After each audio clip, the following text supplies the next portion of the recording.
Now we're live. We're having so many problems this morning.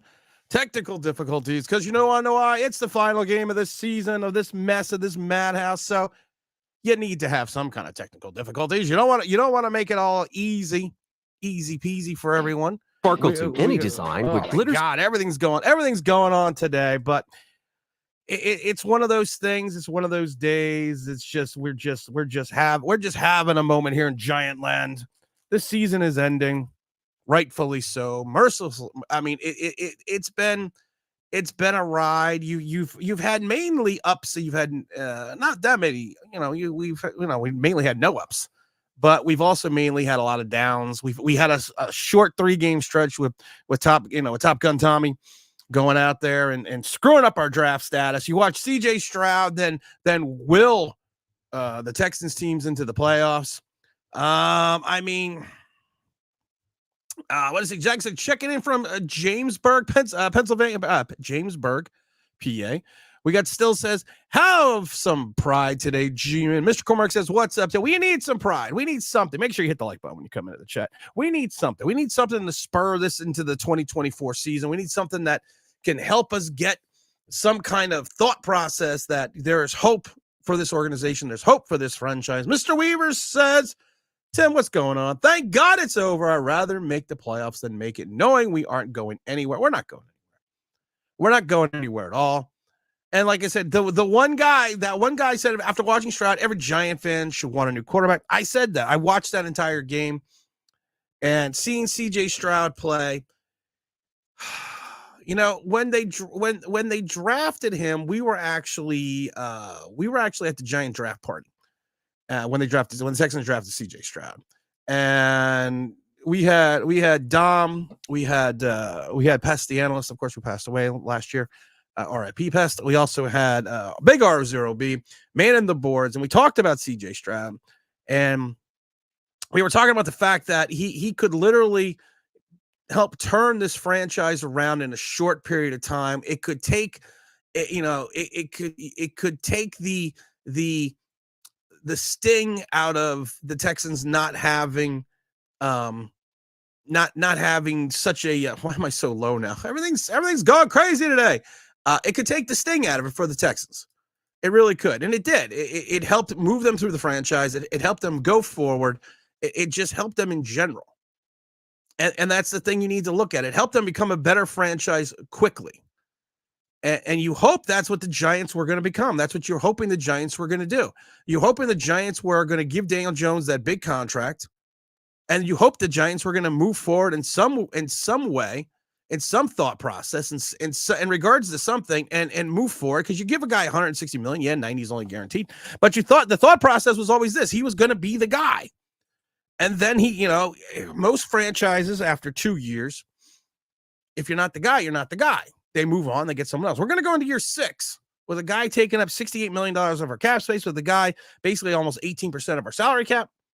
And we're going to be like, well, he still could be the guy coming off 2 neck injuries and an ACL. Then you watch CJ Stroud come in there, who missed 2 games with a concussion. And I love the people that were comparing CJ Stroud stats to Daniel Jones. We went through this, and they were like, "Look at this! They almost had very similar stats from last year." So you're saying the quarterback just isn't as good? It's like, well, Daniel Jones also played 3 more games, and if you take the yards per game, Daniel Jones barely had 200. CJ's got like 276. There's just so many variables. I'm tired of Giant content creators. I'm tired of people on Giant Twitter hand-picking or cherry-picking stats. I keep seeing the damn Isaiah Simmons stats. He only gave up an 81.9% completion percentage. A passer rating on 28 attempts, which is the lowest amount of attempts he's had in his career. But we don't talk about what the completion percentage is. We don't talk about how many first downs. We don't mention that. We don't mention the yak. We don't mention the yards per completion before the yak, of course. We just talk about it's the lowest passer rating he's ever had in his career by like 2 points. So you want to cherry pick stats, that's fine. But give the complete picture. We got the Big Don already out there gifting 5 more memberships to the online Big Blue OG Club. Make sure you sign up. We're also going to be giving away a Eli Manning replica 2011 Super Bowl ring today. So make sure you stick around for that. That's going to be fun. Man, we need Arizona and at least New England to come up clutch for us today. That's kind of a Herculean task. Mr. McCormick says, I'm a GMEN fan till the day I die, but lose this game for the sake of the future. We did the video today that, and thank you for Big Don for gifting those memberships to the OG Club. You get all your videos early. You get all the fun stuff early, so you get to see what I rant about before anyone else. We could finish anywhere between 2 and 8 in reference to our draft status. We could have a second overall pick today if a lot of things go our way, or we could fall all the way down to 8. And I've said this before. If we position at least in 3, I feel okay. Maybe 4. I feel okay. Because I still think there might be a run at the first 3 picks in reference to quarterbacks. I'm still thinking there could potentially be a run. Mr. McCormick says, but I thought Ohio State quarterbacks weren't allowed. Yeah, Ohio State quarterbacks aren't allowed to be good. There's always that stigmatism. There's always that thing that just says, oh, you're not Ohio State quarterback. You can't be good. Yeah, CJ Stroud and Justin Fields are wrecking that narrative right now. Let's see here. The one guy said CJ was getting knocked around a bit too much in the game last night. Couple plays here and there that had run for his life, never rattled, stayed poised, made his reads, pushed the ball downfield. CJ Stroud is not a running quarterback. He has enough mobility, but the reason that he was getting knocked around so much is he stays in the pocket and he looks downfield. He did have that big run for a first down, but he is not a running quarterback. He's not a guy. He reminds me of early Phil Simms. He's going to hang tough in the pocket. He's going to take the hit. He's going to look downfield. He's going to find the guy. And when he needs to motor a little bit, he can do it. I said early Phil Simms, 79 to 83 Phil Simms, not 84 to 93 Phil Simms. But he's got that same intangibles. Davey says, happy birthday, Tim Howard. I'm doing good. This wreck of a season's ending. We can start talking about Knicks. 3-0 with the big OG. Mr. Weaver also says, I don't understand why they give DJ that much contract. We understand the O-line is trash, but Joe Burrow's O-line was trash, and all he did was make the Super Bowl. You can't make this stuff up. The Texans' line's not that great. Just going back to last night's game, the Texans' line's not that great. They got exposed a couple times against a okay Indianapolis pass rush, but it was the quarterback. It was the quarterback's ability to move around the pocket. You want to talk about a quarterback who had pocket presence? You want to define pocket presence? Go watch what CJ Stroud did last night. That really does define pocket awareness. That really does. And that's what every Giant fan should strive for after we lose this game today. Mr. Weaver says, what did you say? Why does that come? Oh, I still don't understand why we give we already talked about that. Davey says, by the way, I'm in a new position to root for the Giants not to win so we can preserve our draft value. It's weird. It is weird. Dom D says, what's up, Tim? Thank you for all the great content throughout this miserable season. It is a miserable season. I'm not going to lie, Big Dom. Not going to lie to you.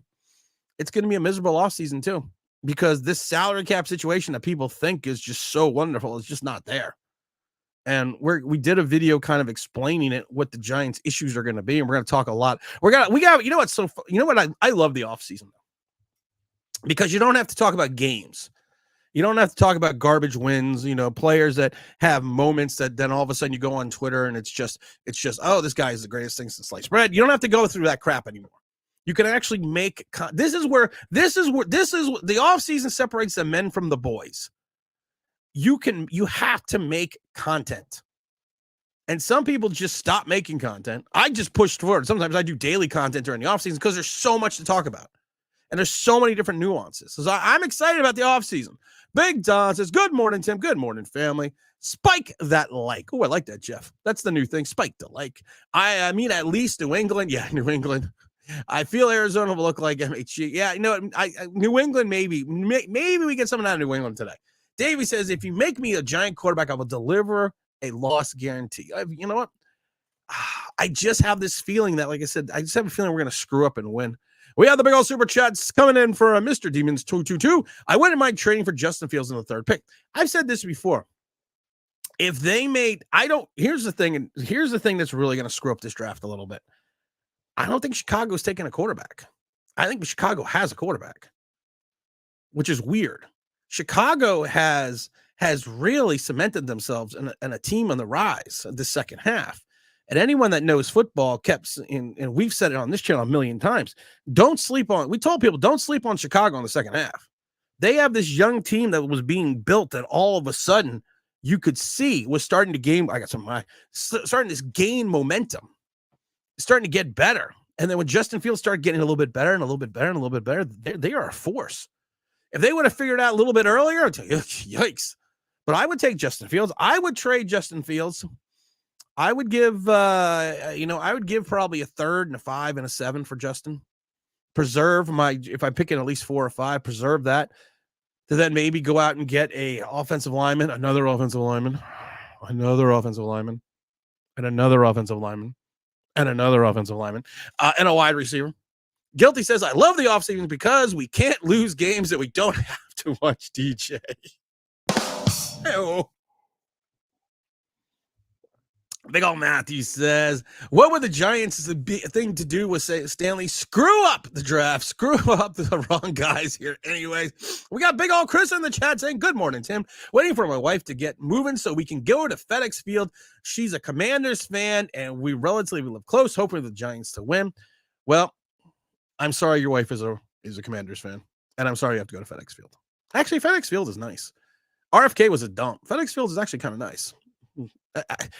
I hate to say it, FedEx Field is nicer than the garbage place we play in. The link isn't. the link is a dump. But if I had to rank the stadiums, I got to go. I'm going to go. I would have to go Dallas, then FedEx, then our dump.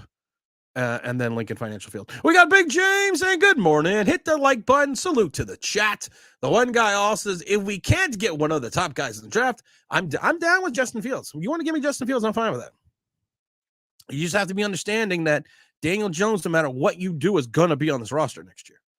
There is no way around it. He is going to be on the roster next year. Salute, my brother. What's up, Big James? Says Matthew. Good morning, chat. If Field isn't moved, Chicago will trade the Chicago's going to trade. This is what I was getting to, Guilty, and I got sidetracked.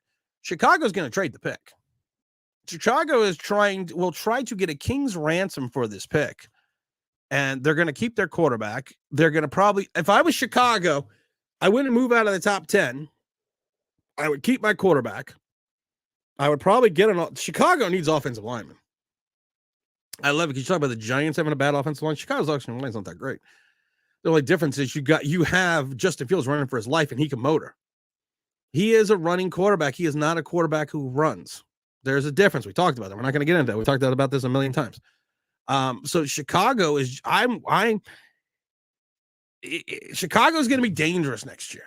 They are going to be dangerous now. And Glenn says, yo, I am now breaking point. If the state's losing, you're not as good. DJ is not a good quarterback. That's why the GMENs are in this position. It's all facts.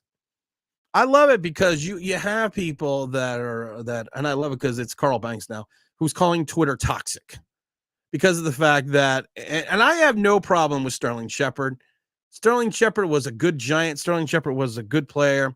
But in 8 years, you only have 4,000 yards, 26 touchdowns, and 8 of them came in your first season. And we pointed out the fact that Ruben Randall was only here for 4 years and had 2,600 yards and 26 touchdowns. And you had the likes of Hakeem Nicks, Ike Hilliard, and Victor Cruz, and all these other wide receivers that Amani Toomer that did not get the same treatment that Sterling Shepard's getting right now for mediocrity. Yeah, he's a good guy. Sterling Shepard's a good guy. I have no problem with him running out. I have no problem breaking down the practice. But again, don't make Sterling Shepard to be out this all-time great Giant. He's not going to the Ring of Honor. And for people to point this out, and for Carl Banks to come out and say, hey, this is toxic. I'm off Twitter. Carl starts shit on Twitter and then leaves. He wants to take the high road, but the problem is with him taking the high road, he's not taking the high road. Because of the fact that Carl Banks speaks truth at times on Giant broadcasts, then he gets off the broadcast and then all of a sudden turns around and says something totally different. You have that monicum of honesty during the broadcast with Carl Banks, and then he gets into the post game with Papa, and he's like, you know what? I said that, but I didn't. What I meant was maybe just a little honesty, and maybe that'll carry it a long way going into 2024. Maybe if people on Twitter were honest, maybe if people on Twitter didn't cherry pick stats and forget the other 40 portions of the stats they're not even bringing up. Maybe if we're honest about the talent evaluation that we have, maybe because some of us are. And the problem is people, like I said, people say you're not as popular as you are because you're too honest. Well, that just seems weird to me, because then if you're not honest, you go through a 10-year desert. I think the Israelites only were in the desert for 30 years. So maybe we're going up that direction. I don't know. But maybe if there was more on, look at Joe Shane's picks. If you are honest, not a lot of them are great. Look at his free agency outside of Bobby Okereke. Not that awesome. The day when we took JMS and I said he is undersized, he is going to have problems with bigger bully rushers. You put a big body in front of him, he's going to struggle. And it wasn't, and I kept saying to people, it's not a slight against him. It's just he doesn't have the size for the larger defensive tackles or nose tackles or defensive men. He just doesn't have the size. Wasn't a slight. It was honesty. And now we watch him just get holding penalties, which is amazing to me. Like I said, when Nick Gates used to get holding penalties as a center, I used to laugh because I used to say Nick Gates against Washington, his first year starting, he literally at one point in time got a holding penalty because he had the defensive tackle basically in a headlock. Like he was giving him the Heimlich, but he had him around the neck and he got called for a holding. And I said that was the weirdest play I have ever seen a center make in reference to getting a holding call. But you know what cracked me up? JMS did the same thing the other day. Last week, JMS did the same thing. Why? Nick Gates is also an undersized center. So what's going to happen is what's going to happen is when you honestly look at this, if the guy is too strong for him, he's going to have to do everything he can to protect his quarterback. We got the Zach Attack dropping in the super chat saying, I made Tim's brain hurt in an email. You did make my brain hurt in an email. I'm not going to get into the email of what Zach sent me because it's going to be a show. We're going to do a show on the email that Zach's been putting together. And it literally is about Twitter content creators, and I'll talk a little bit about it. It's kind of about the stupidity and the lack of honesty that we see out of people because they're just trying to get more popular. I don't need to be popular. I'm popular enough. Denver is moving off their high-priced quarterback. Why can't we? We don't know what Denver's doing yet with Russell Wilson. And that's the thing. Russell Wilson, you can talk about moving on from Russell Wilson. You can talk about it. The question is, are they really going to do it?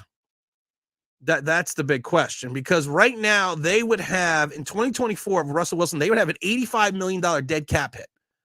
And then they would have, they would still owe, he's got a salary of $39 million. So they would lose $41 million in cap space, basically leaving Russell Wilson. And they have a 49, 31, 12. I don't think they could say all they want. They're moving on from Russell Wilson, but the numbers just don't show it. I'm in Chicago. I'm paying Fields, trading back to get 2 and 3, get Harrison, then take the best player available in 8 and 9. You definitely match trade wise. Yeah, that's the thing. And DJ Moore is no slouch. And you got some other guys. I mean, last year, Fields had no one to throw to. He had no offensive line and no one to throw to. Now he's getting some guys to throw to. He's getting some under his belt. And Fields has still got year 4 and 5 of the 5th-year option. So you don't have to sign him yet. You could play him out in year 4, see what happens, and then pick up that 5th-year option and then turn around and then make your decision then again. So you don't know.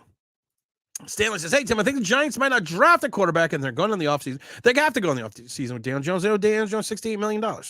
They have to. I mean, there's nothing that says that Daniel Jones. There's nothing that Cap says that Daniel Jones is not going to be back. You're going to have Daniel Jones no matter what. I love this one. My wife is not a Commanders fan. She is a Redskin fan. Hail to the Redskins. They are the team. Braves on the warpath. Fight for old DC. They had such a great fight song. Tim, are you going to finally catch? Hey, Tim, what's going on, Nick? You're finally catching the live stream. Welcome. Mr. McCormick says, because too much dead cap space, better to cut him after 2024. No cap issues. Oh, yeah. Well, they're still going to cap issues with Russell Wilson, but they're still. Giant Stadium is built on a swamp. What do you expect? Swamps. Here's the problem. This one's not built on a swamp. The other MetLife was built on a swamp. This is built over from MetLife. Not MetLife. Excuse me. From the Meadowlands was built on a swamp. MetLife is actually not built in the same spot as the Meadowlands. Little known fact. But Big James says, could we draft Jesus, Abraham, and Muhammad? And DJ is still going. Well said. You could draft all the Saints. It won't matter. The Saints could come marching in. You're still gonna have DJ as quarterback. Nothing to talk about. Nick says, I don't know if we talked about this, but CJ Stroud is proof that a quarterback can run an offense. We talked about this early on, Nick. The quarterback position, if you are the Giants, you need to look at what the Texans just did with a limited offensive line, some, I would say, above average wide receivers. And you have to remember, there's like 3 of his starting wide receivers are gone. No reference to CJ Stroud. So he's got Nico, and Nico wasn't good till Nico his first 2 years. It was not good. This year was his first 2 years receiving combined. You know that Evan Ingram guy? I wish we had a tight end like that to get 100 catches, 1,000 yards, and all that stuff. I take full blame for. Oh, Mom, what's up? My bad. You know what? I am so happy you made him quit Twitter, because you know what? You are a lot of the stuff you say is 100% right, and it makes me laugh because he just can't take it. And he's supposed to be the Giant spokesman, the Giant great. I can't stay on Twitter because you're mean. And all you're doing is being honest. That's all you're doing. He likes to go on the Twitter Spaces. Carl Banks says he likes to go on another show here and there because of the fact that it's a lollipop show. It's same with the Twitter Spaces. There's no honesty. Do you see a former Giant? They're like some of these people are like, oh, I can't ask any questions because he might get upset. And then there's my dumbass. Giant Town Hall, front of Daniel Jones. What does my dumbass do? Ask the question I wanted to ask. Yeah, I got booed. Yeah, I got threatened. Yeah, James called me a dumbass. But you know what? Honesty will prevail. Draft quarterback. DJ's backup. I think DJ will be a backup next year. I think you're right. If we don't draft a quarterback, this fan base will revolt. I don't know, because there's some segment of the fan base that won't revolt. They won't. They just fall around like lemmings. Let's see. If the Giants draft a quarterback, in your opinion, who should they draft? In my opinion, if I'm the GMEN, like I said, you have well, the problem is, according to Big Pat, I can't pick a black quarterback because even though 75%, 3/4 of the top quarterbacks coming out happen to be African American, I'm not allowed to pick a black one. So I gotta pick Drake May. Penix worries me with the knees. The lefty thing worries me. Still got a wonky windup. You also have to worry about the fact that the rotation of the ball is different in reference to the way it comes out of his hands. Even Jerry Rice will talk about that when he talks about playing with Steve Young. Caleb Williams would be the guy in my mind, but I don't think you're going to get him at 3 or 4. He might fall, but at the end of the day, you got to look at Jaden Daniels. You really do. You got to look at Jaden Daniels. Glenn says, Tim, I honestly willing to give Joe Shane's picks more time. He deserves that. Our major problem is drafting a fucking quarterback once you kill. Here's the problem. I'm going to give him more time. I'm going to give him another year. Hell, he might even get another year. But if you look at his first draft class and you look at this last draft class, the first draft class was supposed to be the building blocks. Kayvon Thibodeau has been stuck at 11 and a half sacks for weeks. He's got like 3 tackles or 4 tackles in 5 weeks now. and like a half a sack. We talked about it before. There was always that disappearing act, but I just don't understand why he's getting so much praise, but he disappears for games. What's up? What's up? Everyone's just bringing it here. Everyone's bringing the joy today. That guy's not a real fan. No, we're not real. You're not real fans. You're not real fans if you question things, if you ask things, if you ask questions. You're not a real fan. Why? Because I like to think. I like to read. I'm into freedom of speech and freedom of choice. I'm the kind of guy that just sit in a greasy spoon and wonder, gee, should I have the T-bone steak or the jumbo rack of barbecue ribs with the side order of gravy fries? I want high cholesterol. I want to eat bacon and butter and buckets of cheese, okay? I want to smoke a Cuban cigar the size of Cincinnati in the non-smoking section. I want to run through the streets naked with green jello all over my body reading Playboy magazine. Why? Because I suddenly might feel the need to, okay, pal? I've seen the future. You know what it is? It's a 47-year-old virgin sitting around in his beige pajamas, drinking a banana broccoli shake, singing, I'm an Oscar Mayer wiener. I like green shakes. I'm just throwing that out there. And I like green shakes when you put it in the magic mind. But that's what the problem is. We don't want to question things. We don't want to look at things because we don't want to look at things and be like, well, maybe we were wrong. And that's the thing. And I've said this before, you have a good segment of the Giant fan base right now. There's a good segment of the Giant fan base that will only know the tail end of Eli Manning and only know Daniel Jones. So when you have success from 2000, let's say you start from 2011 and you have won your Super Bowl and that's all they know, they think any quarterback you draft is going to be Eli Manning, is going to win a Super Bowl. They don't understand that you run into multitudes of first-round picks that just don't pan out. The Jets have been in the quarterback desert for years. Washington at times has been in the quarterback desert for years. Dallas in the 90s more I'm sorry, not 90s, 2000s, after Troy Aikman was in the desert. Miami, after Dan Marino, went through a terrible time with quarterbacks. You're not always going to hit.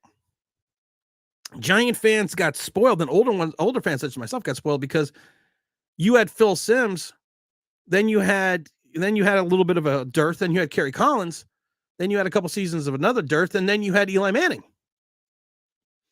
So technically from 79 going up to 2017, you basically had two quarterbacks, or really three quarterbacks, taking 75% of your snaps.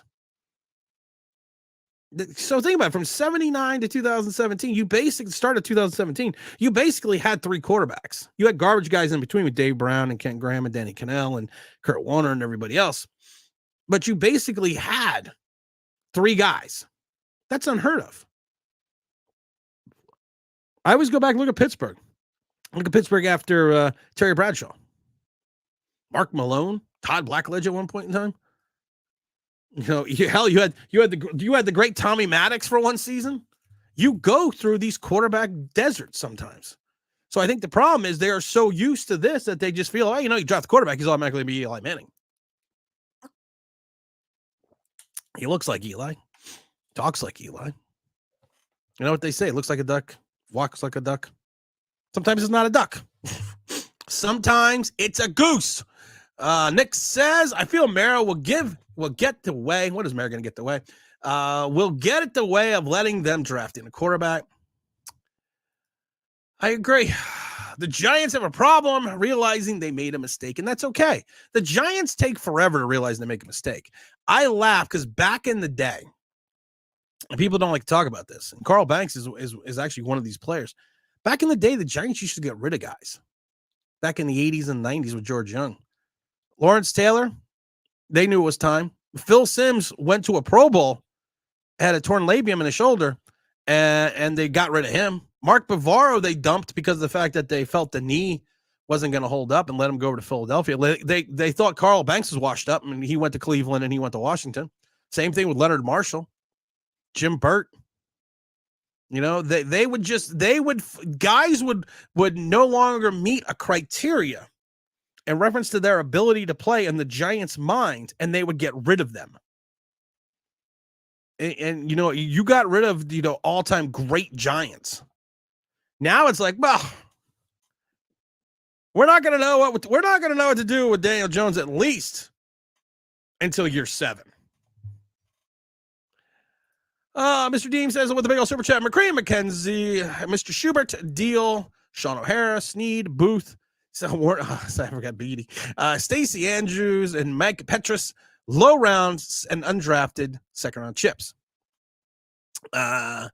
Sneed was a second rounder. Kareem McKenzie was a free agent. I believe so was David Deal and Sean O'Hara. They were free agents. So a lot of those guys on the list are either at least second round or free agents. But I understand your point. You also need to try to find the free agents. You need to find those guys that at the end of the day you can bring in. But I understand your point, though. Barkley says, I think Penix can be our quarterback despite the injuries. Deshaun Watson had injury history as well. We talked about that. That there are guys who were injury prone in college or had histories of injury. So, see, there's a difference between being injury prone and just having bad luck. Saquon Barkley's not injury prone. Saquon Barkley just has bad luck. And honestly, there was two passes that got him hurt, caused by the quarterback. But we don't want to. We had two ankle sprains that he went up against. Marcus Golden did have a good game. There was high ankle sprains that he had because he went after bad Daniel Jones passes. But we don't talk about that.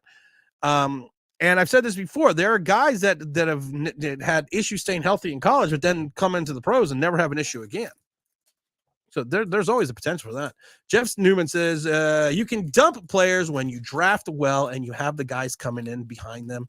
Yeah, you can, but still you have to get rid of the guys before you can. Darren Waller is injury prone. Mike Glenn, we're going to talk about Darren Waller in a minute too.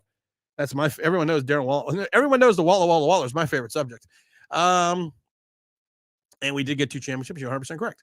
Guilty says DJ will one day retire, and we still won't know what DJ will retire one day, probably as a Giant. We'll probably let him run out the tunnel. I need to take my vitamins. Take these vitamins. They're good for you.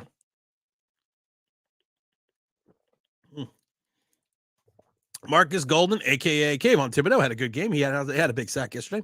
Nick says, Connor Banks is a clown, man. Again, he is a company man with all of his takes. I'm like, okay, keep scrolling. Well, the problem with Carl Banks is this, and I don't want to get into the Carl Banks thing, but the problem with Carl Banks is this. You're right. He's a company man. He's the play-by-play broadcaster for the Giants. I mean, that alone tells you he's not going to tell you the truth. And I said, if you listen to his broadcast with Papa, there are lucid moments. There are moments of clarity when he says something that you're like, oh shit, he just said something really honest. And then he comes back in the post-game show and basically retracts everything he just said. It's like, oh shit, I had a moment of honesty. Nope. Can't have that. Oh God. Mike, how many times do we talk about Waller? If you go into the call-in shows in the FAN, it was because he didn't invite the coach to the wedding. That's why they got rid of him. You didn't know this? There's a content creator that made a whole video. She made a whole video about Darren Waller, about how he got traded because of the wedding. Whole video she made. Got like 50,000 views. And I laugh because I posted on it and I said, this is all bullshit. They got rid of Waller because he was 2 years removed from being a top tight end. He had a large cap number.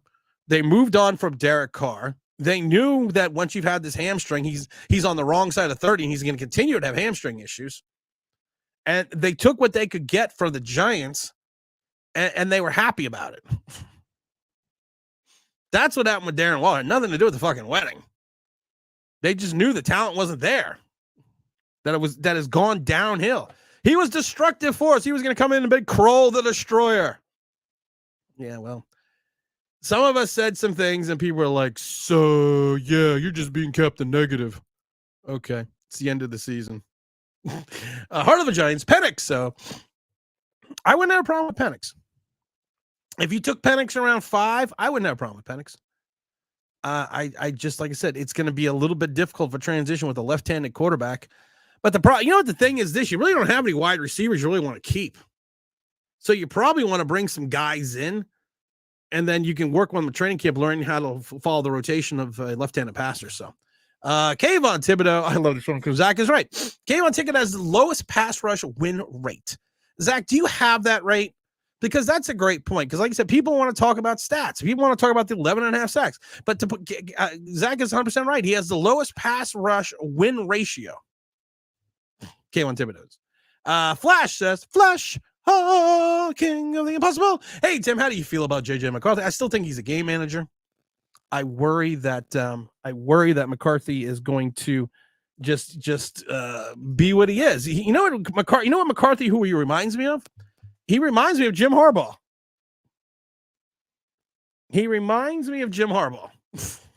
Especially when he came out and he took that miracle runs in Indianapolis and all the other places he has. That's what he reminds me of. I don't know if he's more in the game manager. Anyone seen Kayvon? It's the new year. His parents are worried. You know what's funny about Kayvon? And I have to get to the super chats. Yeah, Kayvon is funny because we did a video with Kayvon on a milk carton earlier in the season because Kayvon had an issue. Kayvon had an issue early on the first 5 weeks of the season. And he actually went off on the Giants media and the Giant fans. But people like Kayvon Thibodeau. They don't like Evan Neal. Evan Neal kind of did the same thing. And Evan Neal so succinctly pointed out, I could have 45 great plays, have 2 bad plays, and all you're going to focus on my 2 bad plays. Kayvon Thibodeau takes days off, weeks off, plays off, games off. And everyone's still like, well, because he's just such a great guy. We got Cutthroat coming in and just saying with the big old super chat, Philly will lose on purpose so the Giants won't get a quarterback. That would be, and listen, if it was Doug Peterson, yeah, I would, if it was Dougie, I would probably say you might be right. I mean, just imagine if Penix, just imagine if you have Jalen, you got Jalen Hurts, you have Dak Prescott, and let's say either Penix or Jaden Daniels goes to Washington, and you still have Daniel Jones. I might cry. Oh, we got Big Don with the super chat saying, shout out to the Orange for having the highest recruiting class in history. Plus, our running back coach is now at SU also. Syracuse, yeah, you know what's funny? I actually did see that Syracuse had one of the best recruiting classes in its history. I did see, you know what's funny? I did see that. It came up in my news feed. Syracuse is one of those weird teams. I remember when they were in the Big East, for football, not just basketball. We had Doug McPherson. I actually met him. I met him years ago. I met him back in the day. It was Flint Hall. I don't know if it's still Flint Hall, but I met him and a bunch of the other players and at a little soiree. And we actually were walking past Flint Hall, and that's when we ran into him. And it was just, and he had a cup of coffee with the Eagles and a couple other teams, but Syracuse is just weird. Sometimes they're good, sometimes look like they're going to be good, and they just kind of have their moments. But thank you for the big old super chat. So let's, a little flashback here. I remember walking down this. If anyone's been to Syracuse, you got to. I don't know if it's still the same. This was back in the late '80s. You had to walk down these stairs, like it's like from a mountain, and then they had these little. I don't know what little bridges or sheds or something on these certain segments of the stairs where you could sit and stuff. So I remember it was freezing cold and we went to a bar. I can't remember the name of the bar, but it was a big bar downtown and we had to walk back up these fucking steps in the snow. I was not happy. I was not happy about that. I remember that. What's up, my brother? Everything's going well up yourself. Hope you're having a good day yourself. John Mara has officially becomes James Dolan, little brother. Time to sell the team. Mara lets his emotions get the best of him running this team. Mr. Belford, you're 100% right. John Mara is at times, and we've said it before, he's James Dolan. James Dolan, though, since the Phil Jackson era, outside of the stupidity inside the garden with certain players and certain things, has stepped away from basketball operations. He did the same thing with the Rangers. And he's kind of just stepped away. The OG trade, man. I mean, I understand why they did it with Quickly. I understand why they did it with RJ Barrett. I thought RJ Barrett was going to be a good player. I don't think he's ever going to be a great player. I said before, he's a borderline all-star. He's never going to be anything spectacular. And you had Zion Williams in the same draft, so you're going to kind of always set the comparison. But Quickly to me was, you went from being the sixth highest scoring bench in the NBA with Quickly, and now we've dropped down to 28. So we got to find the points. We got to find the production somewhere from there. Nick says, I said it before. Kayvon's ceiling right now is Olivier Vernon. Oh, Olivier Vernon was a good player in Miami. Olivier Vernon had a good season and one good season in New York when they tried to buy the playoffs, which they got through. But you're right. James Williams says, I knew Carl Banks was trolling when he did an interview talking about the 50th anniversary of hip hop. Carl Banks has got to stop stealing my shit. He's got to stop stealing what I talk about. I love it when you take vitamins and they're all different colors. And like, I don't know what this blue one does. Oh my God, I take in the blue pill. You can take the red pill or the blue pill. Which one do you want? I already took the red pill. Let's see Barkley say here. Do you think any chance we draft a quarterback and then draft an offensive lineman? There's always a chance. I don't know if it's going to happen, but there's always a chance. Diago says, yeah, I said earlier, I heard they're pulling their starters, the Sheagles. It's good. You know what? They pulled their starters, last year too, and we still got blown out. We still got blown out. We're basically getting the 5th pick. Well, it depends. You could go we can get all the way to 2. We could drop with a win. We could drop all the way to 8. That would just be our stupidity. Kevin says you don't have to have a right tackle. You don't have to have a right tackle to protect Penix. You do need a right tackle. You do need. I don't know if you're saying don't you need a right tackle? Well, we don't have a right tackle. No, we do need it. Yeah, we do need a right tackle. You know what you do? You shift Andrew Thomas to the right side. Easy peasy. Chris says, link to the chat. Hey, Tim, what's up? Everything's going good. Zach Attack. Here we go. 10.5% win rate. Lowest in the NFL history, according to Brad Coleman of NFL Films contributor. Okay. There we go. That sums up. I mean, that right there sums it up for me in reference to Kayvon Thibodeau. We talked about it before. He could be a complimentary player. He's never going to be Batman. He's going to have to be Robin. Hey kids, look over there. Who is it? It's Kayvon, the friendly pass rusher. Oh no, now he's gone. Evan wants Penix. Who you as? I'm me. Flash. Class New York Giant fan base have love affair with certain players, overly hate them and others. RJ, since the trade, has been catching stray as if he'd been 4 years plus of production. RJ, like I said, I love RJ Barrett.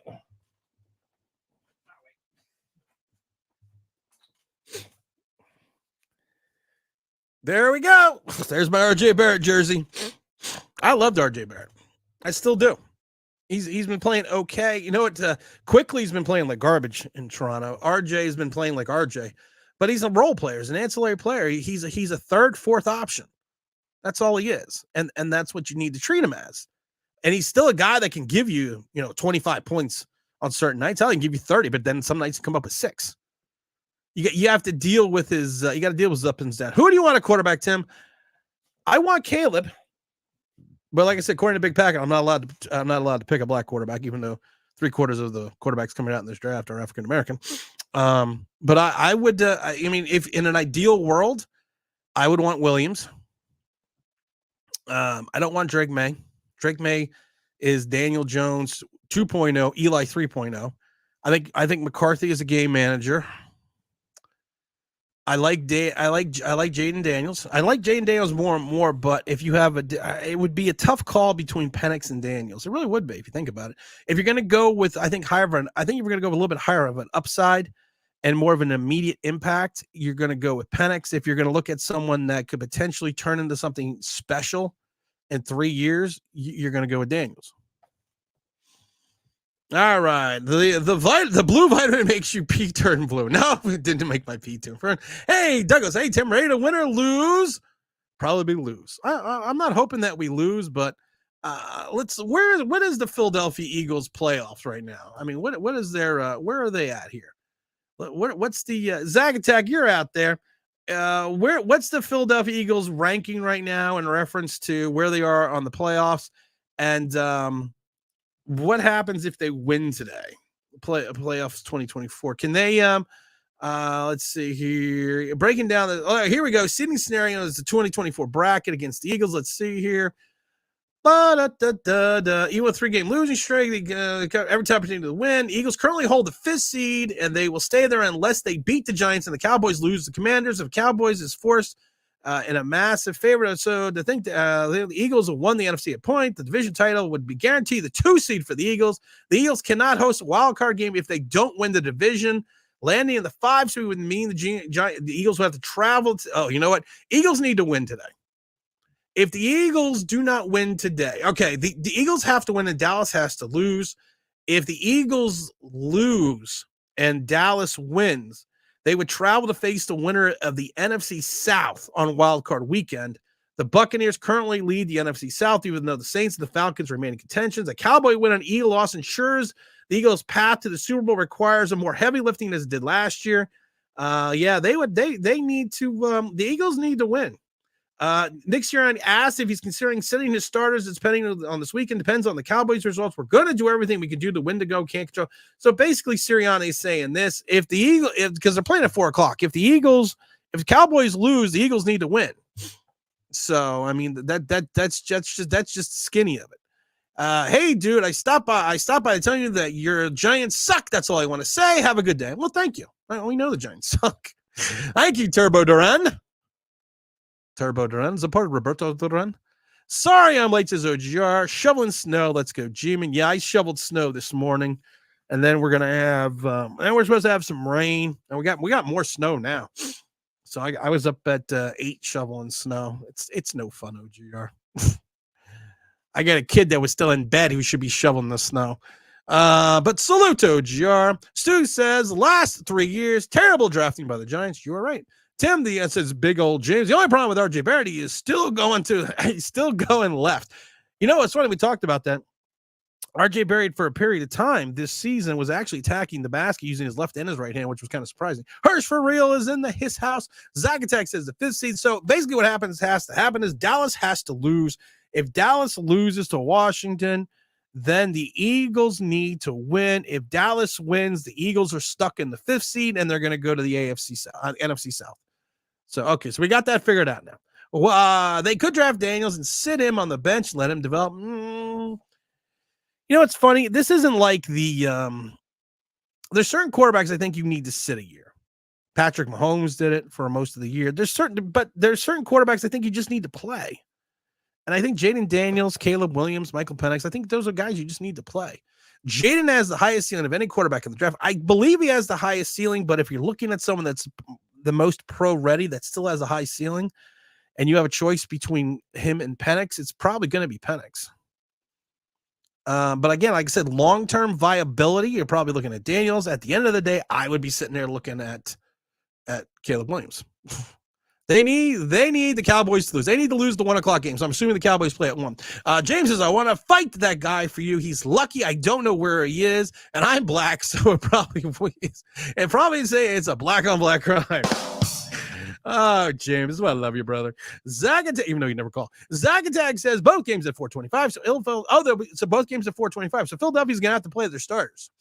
They're going to have to play their starters because if they want to go anywhere, that's going to be where they need to be. Eagles are just going to lay over today. You never know. James says, hey, Turbo, your hat sucks. Douglas says, wait, the Giants suck? I had no idea. I have no clue. Wait, the Giants suck? I had no clue. And there he gave the reaction. Listen, I love when Eagle fans stop by. I'm fine with that. Flash says, Flash. Oh. I said the Eagles need to win regardless with what they say they've been playing. They need to momentum going into the playoffs. We always talk about the Tom Coughlin game in 2007 against the Patriots. I was Patriots. I was at that game. And he played the starters for the game. And of course, Giants lost at the end of the game. But the Flash is right. I think it gave them momentum going into the draft. My son's going to see Ron next week. Really? Oh, that's cool. That's pretty cool. RJ says, I am tired of Stephen A. Smith saying the Knicks need stars when they have 2.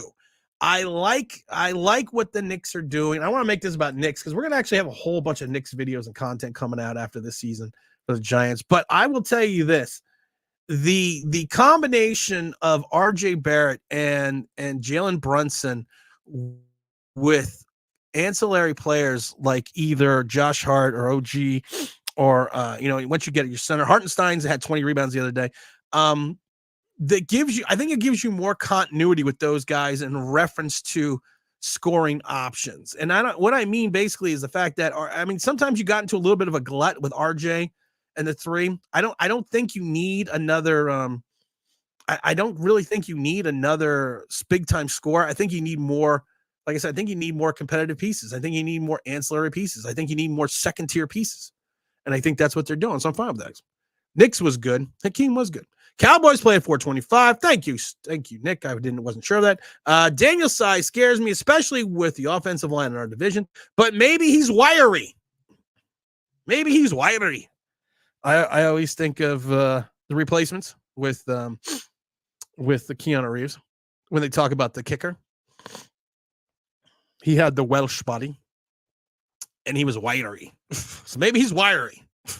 I don't know, but like I said, I just think if you have a choice, if you're looking at, I think, a more of an immediate impact, and I think if you think your defense is capable of continuing over into 2024, and you think you can fix the offensive line and get some weapons, you go with Penix. If you think you're going to still be 3 years into a rebuild, I think you go with Daniels.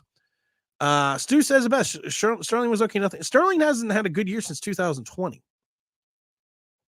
So 3 seasons by his last good year, and his last good year was like 700 yards. It's amazing. People forget Ruben Randall almost had 1,000-yard season. Ruben Randall, statistically, if you extrapolate his stats over 8 years, doubles Sterling Shepard's stats. That's Ruben fucking Randall. Let's see. Mike said, I agree they can't go into the playoffs losing to a bad Giant team. That is a really good observation. Don't forget to hit the like. You never want to go into the playoffs with a loss. Never. But here's the question about this. Do you want to go in the playoffs with a loss, losing to a 5-win Giant team that's just bad?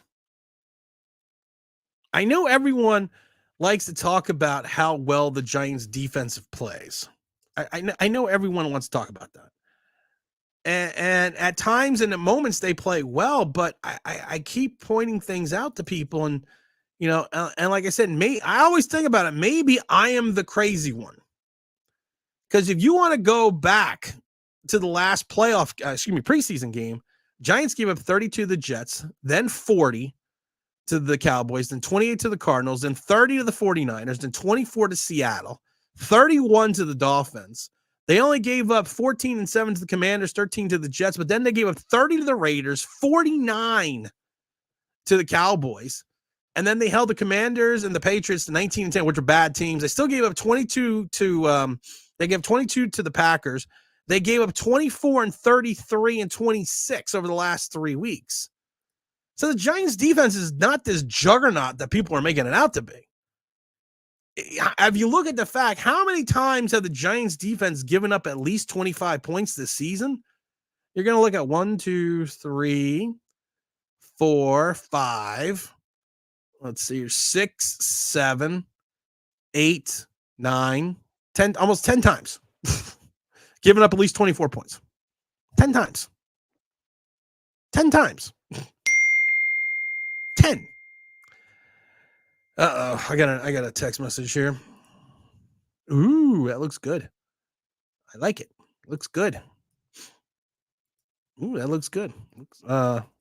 Looks good. My wife made sourdough bread. My wife is like a little baker, and she makes sourdough bread and stuff, and she just texted me some sourdough bread. It looks actually really good.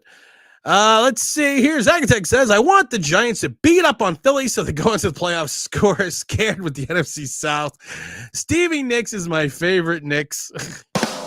Let's see. Nick had no choice but to play. Nick has no choice but to play the starters because Dallas is playing at the same time.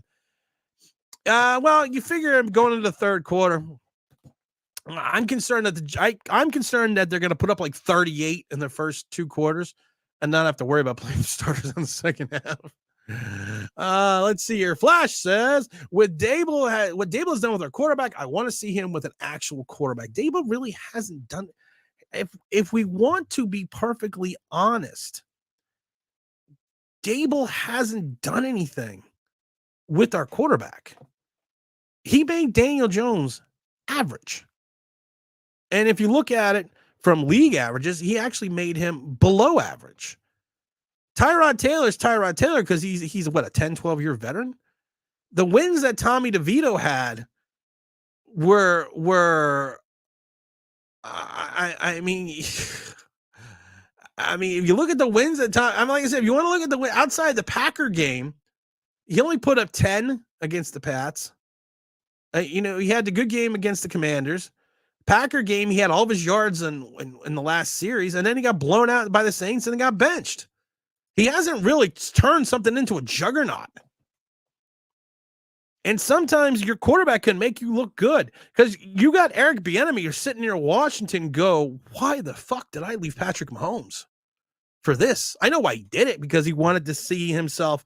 He did not want people just to see him as a puppet of Andy Reid, that he could do things besides work with Patrick Mahomes. And it turned out Patrick Mahomes was a big part of why he was successful as an offensive coordinator and won a Super Bowl.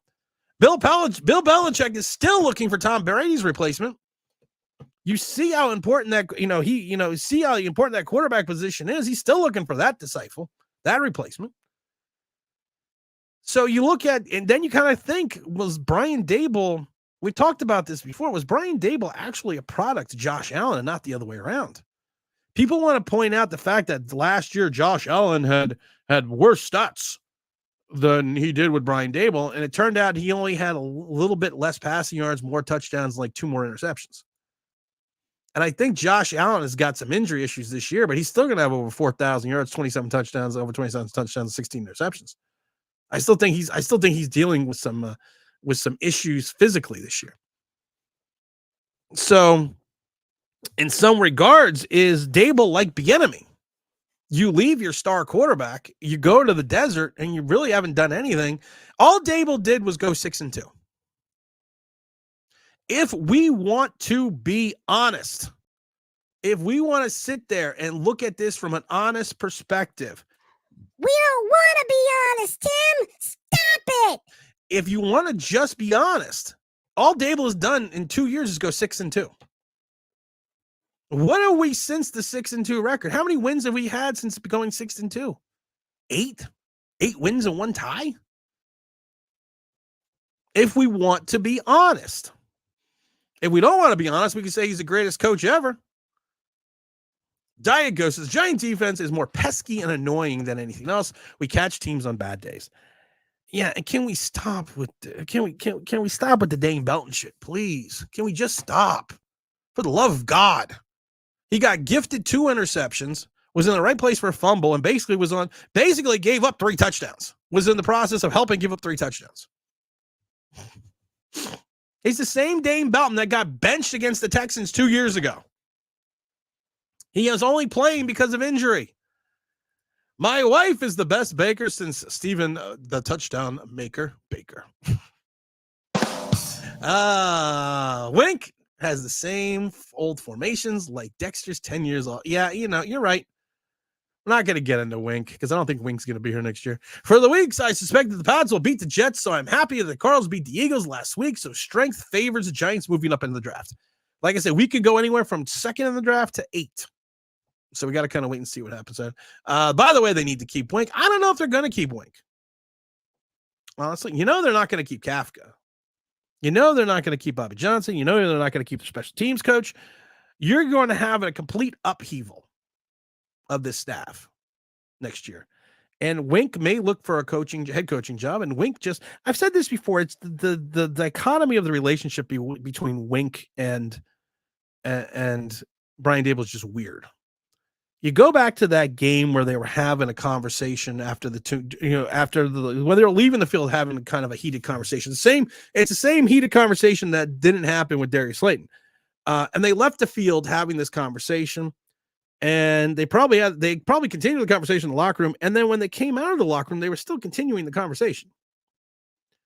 Because it seems like Daboll just doesn't let things go because he feels questions, he feels challenged. It's just my speculation. Then there was the game last week or 2 weeks ago where Daboll was during the defensive series, Giants defense on the field. Wink is calling the defensive plays. And Dable is coming over and talking to Wink as Wink's trying to call the plays. So, yeah. If I'm a defensive coach and I had the pedigree that Wink has and Brian Dable's coming over here, the offensive guru telling me how to call my plays, I probably wouldn't be too happy. Hopefully the Giants will be picking number 4. I hope they do pick number 4. Davey says, Tim, maybe it was Carl Banks' day of the month. Oh, my God. Tim, any interest in Marvin Harris Jr. if we come in at 4 and all top 3 quarterbacks are gone? Interest, yes. 100%. Here's the question, though. Here's the question, though, still dry. You talk about a quarterback not having a wide receiver to throw to, but why would you draft a wide receiver if you don't have a quarterback to throw to him? That's always my question to people. We always talk about, he doesn't have weapons. We go out and get a weapons. It still doesn't work. But think about this. If you don't have a quarterback who could throw to a wide receiver, why do you need a wide receiver? So you're going to spend a pick high up. Ask Jalen Hyatt.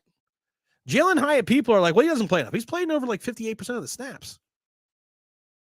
So, I mean, but Jalen's got other problems. So, Tim, you have to think that Shane and Dable are salivating at the chance of drafting a premier franchise quarterback. In other words, getting their guy. They got their guy, Hirsch, for real. We said this before. The moment the ink dried on Daniel Jones's contract, he was no longer a Gettleman guy. He was a Shane Dable guy. Because they said right then and there, we can win with Daniel Jones. And there was a dumbass. There was an naysayer. There was a Susie negative who said that this contract will probably turn out to be an anchor for the Giants, even though it's only technically a 3-year deal. I don't know who that guy was, but he basically said that this is a bad when everyone was saying what a great deal this was, I said this. Oh, it was me. I gave it away. I basically said, if he implodes, if he gets hurt, if he goes back to being what he was, this will be an anchor around the Giants and force the Giants into another 4-year rebuild. I don't know who did that. Joe Rabb, good morning. Nick says year 3 is Dable's make it or break season.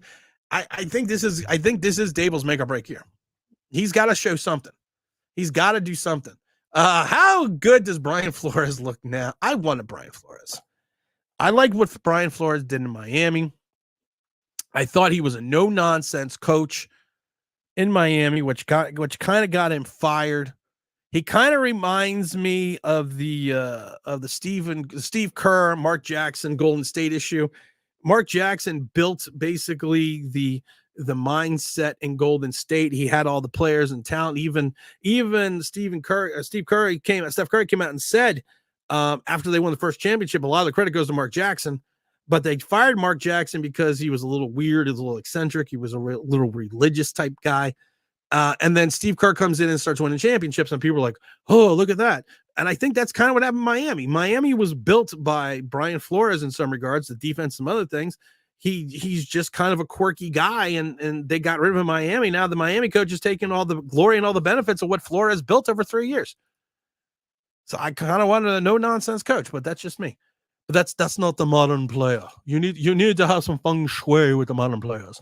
Daryl, what's up, Daryl? Good morning, Tim and chat. I see Empire Sports Media that Ram said the ESPN radio that he doesn't believe Merrill would allow the Giants to fire allow Shane to fire the 3 main coordinators at the same time. You would have to. Kafka's a fucking train wreck. There's nothing that Kafka's did. You know what Kafka reminds me of? He reminds me, you ever know I watched the old TV show Burn Notice with Michael Weston? He looks like the bald-headed guy on Burn Notice. What's his name? I can't. Jesse. He looks like Jesse from Burn Notice, and maybe that's why. Cody Bell is the actor, but that's who he looks like. And I was trying to think about this the other day, and it literally just dawned on me who he looks like. He is Jesse. Go Google Jesse from Burn Notice. That's who he is. And maybe that's why I'm giving him so much of the benefit of the doubt, because I really enjoyed the TV show Burn Notice. I still do. I still watch it here and there. But that's to me, that is his claim to fame. That is his. That is who he is. I'm trying to pull. Wait, here we go. I got it. Here we go. Took me a minute. It's the correct production stuff here at OBB. Here is Mike Kafka. You cannot tell me that Mike Kafka does not look like Cody Bell from Burn Notice. They're twins. That should be the highlight of his career, that he looks like Cody Bell. Drafting Marvin Harrison Jr. would be like buying a car without an engine. According to Jones just needs an O-line, weapons, and a team. All he needs is O-line, running back, tight end, wide receiver, and a defense and a good special teams play. And Daniel Jones can be your guy. Bruce says, seems like too many hands are in the pot with the Giants front office. I don't know if those rumors are true. All I know is hit the like button. I don't know if those rumors are true. I'm trying to see. Here we go. I'm giving it from off the shelf. We are going to be giving away the Super Bowl ring, the Eli Manning Super Bowl ring. I'm giving the Eli Manning replica 2011 Super Bowl ring away. I'm giving it from off the shelf, right off the shelf. Don't worry, I got 3 more coming. So we'll be giving away more. We're going to be giving away that in a few minutes, so make sure you stay tuned. And if you won before, please let someone else win. Jones had Mara written all over him. Let's see. Douglas also says, one chip is gone. We'll finally be free of the Burt. No, because OBJ's renting a boat. So maybe that's going to break the boat. James Williams says, Maines and Mark Jackson had to do a podcast with rapper Cameron to get a job. Shaking my head. Poor Mark Jackson. But get ready, guys. We're going to be giving the Eli Manning replica Super Bowl ring away, which I just took off the shelf right behind me. We're going to be giving away that in a minute. Stay tuned for that. They kept Eli. They did keep Eli too long. I always go back to the game, the 2 seasons before he retired, the game against Washington. We all thought that was his last game. That was a New Year's Day game. The Giants won that game. New Orleans, Darkwa had some big runs. And we thought that was it, but then he came back. Listen, draft Harrison at 4, trade the 3rd and the 5th for Fields. I think better when another offensive lineman living a day or two is 2nd round. Just GJ won't be here in year 2. I agree. I would do that. If you were telling me you were going to get Justin Fields, I would do that. Just like some lucky winner. I don't know who that lucky winner is going to be. He's going to get the Super Bowl ring. He's going to get the 2011 Eli Manning replica Super Bowl ring. Davey says, what's Davey says? Tim, I want the Phil Simms figure you have hanging behind me. No, you cannot have the Phil Simms figure hanging behind me. That you can't have. Sorry, Dave, you can't have that one. James looks like MJ got Mark Jackson got blackballed. Unfortunately, you're right. I don't disagree. Let's hear it for Bobby Johnson. Bobby Johnson's gone. Cutthroat says he also played in a show called The Game, which is about football. I did not know that. I did not know that Mike Kafka played in I did not know Mike Kafka was an actor in a show called The Game. Didn't know that. You know, I got it. Maybe we can get Cody Bell to be the offensive coordinator.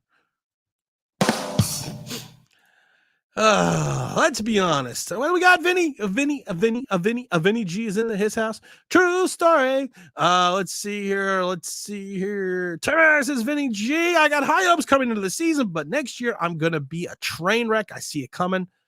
I kind of see that coming too, but that's just me. Let's be honest. Play isn't the only reason why we should get rid of Jones. Man has not only suffered injuries, he suffered career-threatening injuries consistently. 2 neck injuries, and now an ACL. James says there was a report on ESPN that Penix might not get drafted until round 2. Really, that's why you. It's Daniel. Gentlemen, which brings me to my next point. Don't smoke crack. Prince says I would do some filthy things with the Giants to draft Penix. That's what she said. Tim, what about the hat? No, I'm not giving away the hat. We are giving the Eli Manning replica 2011 Super Bowl ring away. Dun, dun, dun.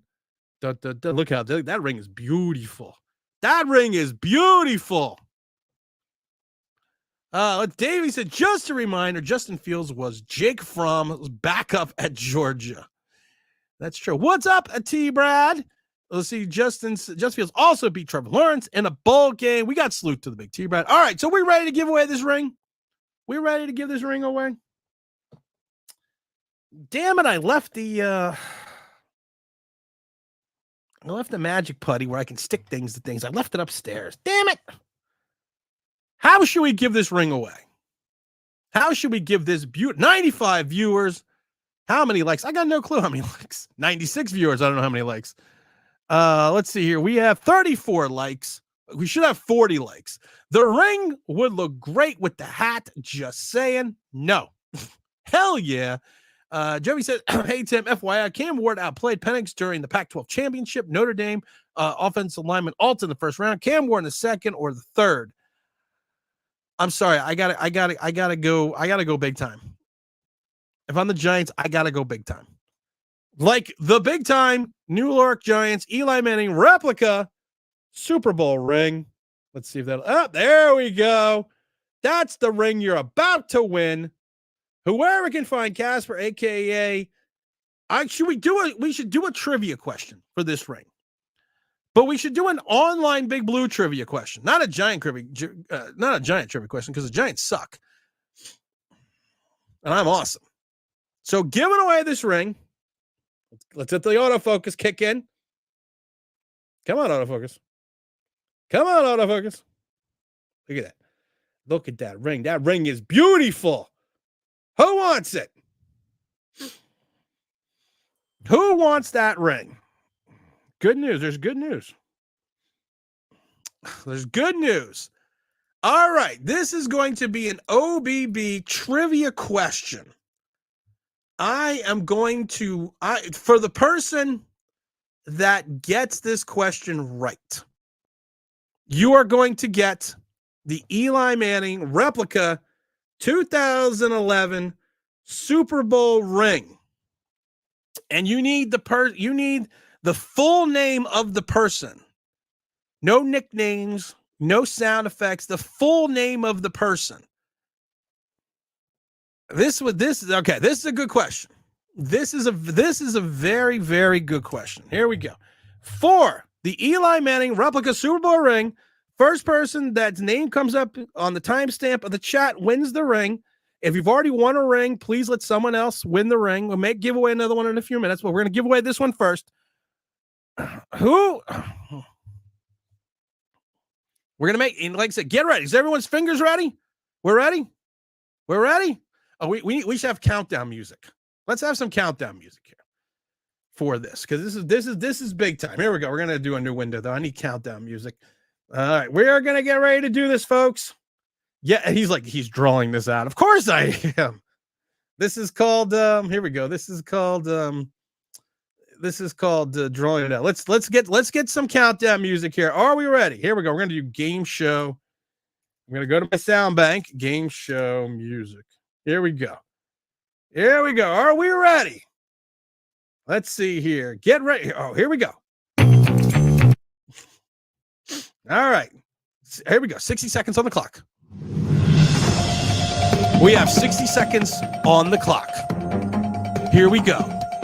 For the Eli Manning 2011 replica Super Bowl ring, the full name of the person who was the very first guest ever on an OBB live stream. Who was the very first gift that we ever had? Full name. Whoever's the first one, I just dropped it, just like the Giants season. Who was the first person to be a guest on our live stream? The first guest we ever had. No, it was not James Williams. Dom McLondon. Close. I want the real name, the full name of the very first guest, live stream guest. Jimmy Dean, king of the breakfast sandwiches. Daniel Jones. Come on, guys. Who was the very first guest? Ron Effect. Nope. Big L. Nope. Hulk Hogan. Nope. Kim Kardashian. Nope. Big Dot. Nope. Close, Jeff. Close, Jeff. It's Dominic what? Nope, not Fireside Giant. Jeff gave you the answer. I just need the rest, the full name, and you win the Eli Manning replica Super Bowl ring. Come on. OGR Sports wins it with Dominic Palmer. It is Dominic Palmer was the very first guest, very first live stream guest that we had. OGR Sports takes the ring. It was Don Juan. Don was the very first guest that we had on one of the very first live streams. The very first person that was willing to come onto this garbage. We got Dominic Hickson. We got the winner. And that winner, of course, is OGR Sports. Good look. Jeff, I was going to give it to you, Jeff, man, but it had to be the full name. That's only fairness. I already know your address, so you don't need to give me your address. OG, I know your address. That'll go out in the mail on Monday or Tuesday. Congrats to OGR Sports. Congratulations to the Dominic Palmer. To Mr. Poppycock. Oh, yeah. For everyone that knows where to go, there's only one place to go in this world, when you're looking to get your poppycock. It, of course, is Poppycockers, because it is 2-for-1 Troll Nights. Oh, everything you need to do to go see the Dahmer. Go get your poppycock at Poppycockers. That was fun. That was fun. I should give away another ring. I should give away another one. Knicks are 4-0 with the OG. They are 4-0 with the OG. We know where you live, OGR. We know where OGR lives. Dom has the midget strippers jumping out of the cupcakes. I would, you know what? I crack up and I laugh because Dom is, you know, people don't understand the slightness of Dahmer. This is Dom at the game with Big L, Gigante, and LJ. And you would think, wow, he's not that short. There is a rail, there is a ledge that Dom is standing on to look short.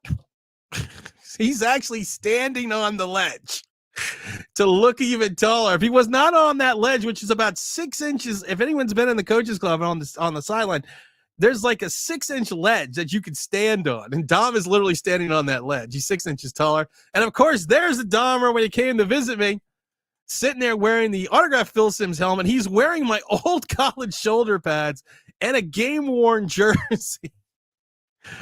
He's got all the what you call it. He is the Hobbit. He it's the unexpected journey. I wish that he could be here. I don't know where Dom is. We'll text Dom. You were the answer for the Super Bowl ring giveaway. We'll text him, see what he says. Giveaway here. There you go. Oh my God. Charlie bite me. Charlie bite me. What happens to Charlie? Let's see. Dom looks like LT there. All hail the Dahmer. Rudy the remake. Rudy is the remake. Tim, will there be Tim? I will be at the game today. My friend got free tickets to the VIP box. Well, good luck. I was actually going to head to the game, but the weather here, because the weather outside was frightful. We've had some bad weather. I was going to go to the game, but I don't. We live. I got to go all the way. Anyone knows anything in Jersey? I got to go all the way to 78, and I got to take all back roads to 78. And on a good day, it takes me 45 minutes to an hour, and then it takes me about another hour once I hit 78 just to get to the stadium. So with the way the back roads are, and being a 4:30 game, the way it's supposed to ice over, there's no way in hell I could even consider. Looks like oh my God, Joey just dropped an Ali Hashishik reference. Oh, that's a good one. Ali Hashishik was a rookie place kicker for the Giants that came on, and I loved it because this is when you could not have to worry about offending people. He had a hat, like a front. They sold Ali Hashishik hats. It was like a painter's cap, and it had the flaps on the back like the French Foreign Legion. Because, you know, it's trying to, because I got one of those hats. I got somewhere in the hats. I believe putting in a request for Leonard Williams sound effects the last time this season. It'll make me laugh. Thank you. Great show as always. Well, here you go. King of the almost sack. We always fulfill all the requests. Oh my God. What is Well, what does Dom say here? If I was the answers, I dread to think what the question was. Hold on. Where's Jump?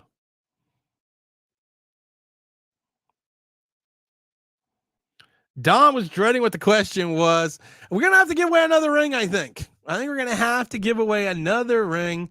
Do you take 202 to 31 to 78? No.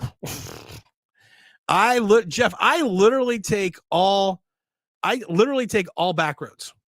I mean, I literally am in the middle of nowhere in Pennsylvania that it takes me, like I said, 45 minutes on a good day just to get to 78. Requesting the Malik Willis. I don't have the Malik Willis song, but here is for Davey. Of course, we always play our requests. Hey kids, look over there. Who is it? It's Kayvon, the friendly pass rusher. Oh no, now he's gone. We got Cave on the friendly pass rusher. I don't know where my Malik Willis sound effect went. I've actually been trying to find it. I've actually been trying to find it for a while now. The problem is I have so many sound effects on this damn board. I always have a gotta get to work. That's right. Yes. Come on. My name is Willie. I keep the ladies Screaming and all my fans got screaming. You can defeat me. You're dreaming. flex your chest with metrics. I don't know where the I don't know where the Malik sound effect went. I really don't. Oh wait, no. Which one do you want? You know what? Just we are gonna go a 2 for 2 for Mr. McCormick.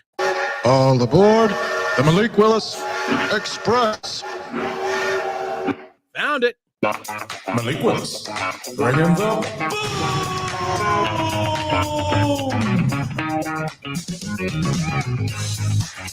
Well, I feel like now I'm a morning zoo guy. Oh, look, it's 11:24 here in the AM on Sunday. Traffic is looking frightful out there, and we got a new song coming up right now from that great artist, Bring in the Boom.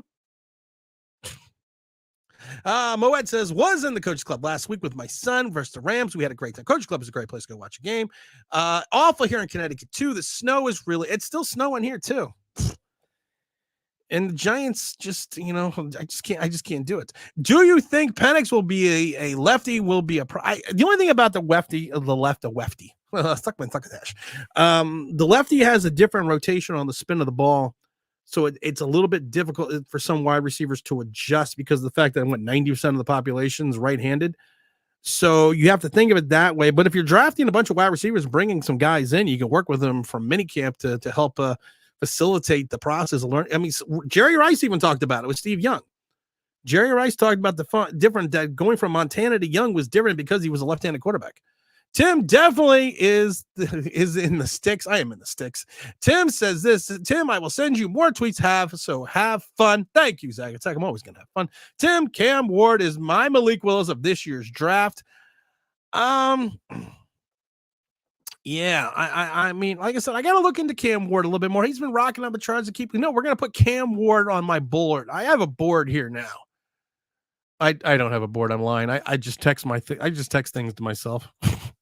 Like call that the board. I'm putting Cam Ward in. We're going to do a Cam Ward video. Talk with Zoe says Giants have a real chance at the number 2 pick today, boys and girls. They do. They just have to lose though. Jaden Daniels walking into MetLife playing the Willie Beeman song. I would love that. Love the speech from Any Given Sunday. Any Given Sunday. That is the Tony D'Amato speech at the end. That is that is a great speech. I mean, that is a speech that the only problem is the speech is literally 4 minutes long. You want to know why? You want to know why I know that? Because I have the speech, but it's literally 4 minutes long. See? Get the shit kicked out of us, or we can fight our way back. Giants need to fight into the light. light. Into the light. We can climb out of hell. Climbing out of hell. 1 inch at a time. That's it. That's right. Now, I can't do it for you. See, there you go. We gave you a little bit of we gave you a little Tony D'Amata at any given Sunday. Not knowing her at Fort Worth, Texas, you're welcome to join us. Lots of free. I love Texas. I would live in Texas. There are certain places I would live. Tim, school's canceled tomorrow by you. No school's canceled tomorrow. Like I said, James knows we live in the boonies. We live in the boonies with the Goonies. They don't cancel a couple inches of snow, a couple feet of snow. They don't cancel school here. You go out and get your dog sled. You go take your kid to school. I hope Penix is not a lefty in the bathroom. Indian Spice says, I love Penix followers. Penix is the guy. American Dream was awesome yesterday, but Route 3 and 124 had 3 inches of snow on it right away. Yeah, like I said, the problem is this is I love the show. I hate shoveling it to I hate to. We climbed through hell to get out through the draft. What else does Tony have to say? We'll inspire some people today. We're inspiring the Giants. I look around, I see these young faces, and I think, I mean, I made every wrong choice a middle-aged man can make. What is Tony talking to me? All my money. I have all my Believe it money. or not. I chased off anyone who's ever loved me. Hold on, Tony. Still willing to fight and die for that inch. Who's willing to fight and die for that inch, fans? That's what living is. The 6 inches in front of your face. Now I can't make you do it. I love the look of Austin Crozier. Like, what the fuck is he talking about? Keith says, I'm laughing. He's slapping his ass off. Shane said, let's see. Jeff says, maybe Sunday we'll make a draft maneuver like draft day. We could do that. I love the snow, but I hate shoveling it. Tim, how much cap space do you see in the Giants having, and should we allocate it? The problem is this. You got 36 players under contract. You could have up to $60 million in cap space on some certain moves. You got like 38, almost 40 now. Here's the problem, though. You have 4 contracts that are going to be anchors because you're going to be top-heavy once again. I'm going to give you the abridged version because we already did a video about it. You are going to have 4 or 5 guys that are going to be anchors on your contracts. You're going to take like 34, almost 35% of your cap space. And you're going to only have 38 players under contract, and you need 54, and that's what the rule of 51. And the cap's not going as much as people think. I put the link in the chat because I wanted to talk to a couple people real quick. We got a surprise guest coming on, a winner. There's losers, there's winners, and then there's Lex Luthor. Yes. It's Lex Luthor who won the Eli Manning replica 2011 Super Bowl ring. I didn't really expect to get it, and honestly, I appreciate it. If you want to send it to me, it's your channel, Tim, so you do what you want. Well, but I'm fine with you giving it to Jeffrey Newman too. You won. No. Life is not, and I love Jeffrey Newman. Life is not about coming close. You want to know why it's not about coming close? Because the Giants are 5-12. No. Look at the guy next to you. Look into his eyes. Now I think you're going to see a guy who will go that inch with you. Jeff understands there's winners because you get the answer right. You don't just win because you got it half right. This isn't soccer or European football. You don't tie games. There's no honor in tying. Oh, did you tell Dom who got it? He might like that. No, I did not. I did not tell Dom who got it. I tried to get Dom to come on the show, but as a surprise guest, but he's a little busy right now. Let's see. Let's go through a second. I'm going to talk to you for a second. T-Brad says, I have not seen the Giants come into the draft, literally need every offense position drafted. Jovi says 6 inches in front of your face. Pause. That's what she said. Tim, hey, scouts are saying Michael Penix is the second. Scouts are idiots. And they always say that and they always get it wrong. But that's okay. The Giants still have $5 million left. Yeah, there's going to be some rollover money, and the Giants are going to have about $60 million in cap space, but it's just not going to. It's you got 38 players under contract, and that's $60 million with the rule of 51.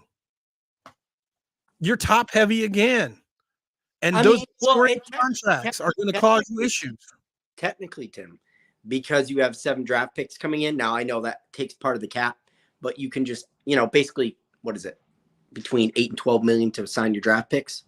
Yes, so, you need the guarantee. But you're adding you're not going to get 7 players with that. No, that's the thing I heard last year, Jeff. That's the thing I heard last year. We are going to get drafted. All these guys are going to come in and be starters immediately. Everything's going to be awesome. Not all starters, but they'll make the team. Most of them, at least. But the problem is you need 22 guys to play. And you need 22 guys to play well enough that you could put those, I don't know, those W's in that column. Hey, if CJ Stroud can come in with Singletary, Schultz, Tank Dell, and Nico Collins. Tank is hurt. He was without 3 of his top wide receivers outside of Nico. Yep. And he came in and still go in and shine. Maybe if the Giants make the correct decision, maybe the Giants can shine too. Who knows? Such a happy guy. It's the kinder, gentler Jeff. Such a. Don't forget what about Joe Kane said in the huddle. Yeah, you joke. You know what, Joe Kane? Joe Kane blew a shot at the Heisman. I'm not talking about Joe Kane. We're not even going to talk about that. Let's see. Davey says the speech of the movie Patton is begging everyone to see what they say about Americans hate losing. Oh yeah, that's the speech of Patton. That's a good one. The first Patton speech. The Baz said, "Fire Shane." No, we're not firing Shane. He's still a little bit better than Dave Gettleman. I don't think that Shane is a little bit better than Dave Gettleman, honestly, because all Shane did was sign Dave Gettleman's guys. And if we're going to be honest, OGR, if we're going to look at this honestly and an honest perspective, if you look at his cornerstone draft pieces outside of Banks, Kayvon Thibodeau has not, in my mind, has been stuck at 11.5 sacks forever. It has not lived up to expectations in regards to a 5th overall pick. You got Evan Neal has not lived up to expectations in regards to being a top 10 pick. JMS, who everyone was high on except for one guy, did not live up to expectations of being that pick because of the fact that I still think, and I thought the day we drafted him, that he was an undersized center and he was going to have the same issues as Nick Gates. I mean, so you are drafting. Eric Gray is not a guy. Right now, you look at Jalen Hyatt. I don't know what's going on with Jalen. Well, we kind of know what's going on with Jalen Hyatt. Because of the fact that he is just Jalen Hyatt just doesn't understand how to use his speed and his quickness right now to get off the line. People talk about the fact that he hasn't played in so many games, but honestly, he's played in 50-something% of the snaps we've talked about. So him bringing in guys, Trey Hawkins kind of fell off the planet. Same with Jordan Riley. Owens, I think, is on the practice squad.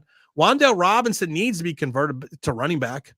Joshua Zuda, he's okay. Cordell Flott, is okay at best. Bellinger to me is Jake Ballard.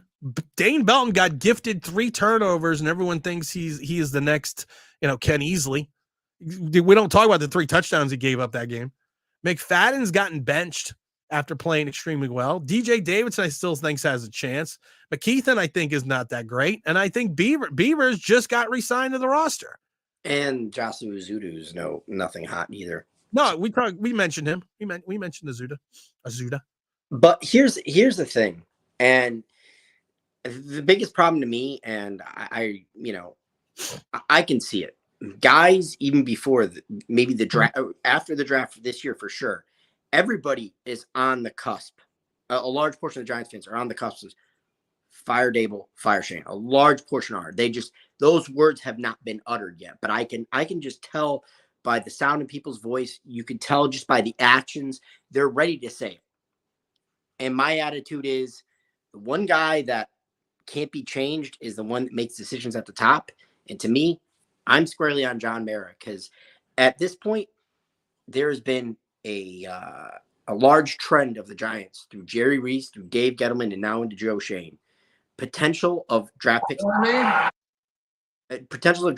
working out, and coaching problems. We always hear about coaching problems. How many coaching staffs have you had? How many guys you brought in and out of here? Oh, yeah, all the time. So, to me, yes, if you want to fire Joe Shane and Brian Dable, I'm not going to sit there and disagree with you. I could see why you would even say it now. But at the end of the day, I don't trust the guy at the top making decision-making, because I think his sticky hands is far more into this team. Because one thing Jordan Rion reported, and I hate to bring up Jordan because I don't really like Jordan. He's another Dan Graziano, and I don't like Dan Graziano either. said that he doesn't think that John Mara will sign off on firing all 3 coordinators. Well, that's not John Mara's decision. Why is John Mara making that decision? It's up to Brian Dable. And if you don't trust Brian Dable to make the decision, why is he your coach? All that's great, but I love this one because I do think OGR needs to have a comeback video. OGR needs to rebuttal Big Pat. I thought about it. We need a rebuttal video. You know who I was ready to rebuttal yesterday, and I did slightly on X, was another Giants content creator that had a response to what you put on Sterling Shepard, and he just totally glossed over the fact that you said, "I love Sterling Shepard." It was the first sentence. Was the first sentence. Just glossed right over it. And I'm like, he literally said he loves the guy. So it doesn't, being realistic about what Sterling Shepard is, there's nothing wrong with that. There's been plenty of mediocre Giants that everybody loves. Phil McConkey. Like, come on. And people like to glorify Phil McConkey in '86. People forget Phil McConkey got waived in '86, went to Green Bay, got waived again, and then came back to the Giants. Exactly. So it's what we want to remember. And I like I said in the comment, if we want to glorify mediocrity, that's how far as a fan base and as a franchise we have fallen.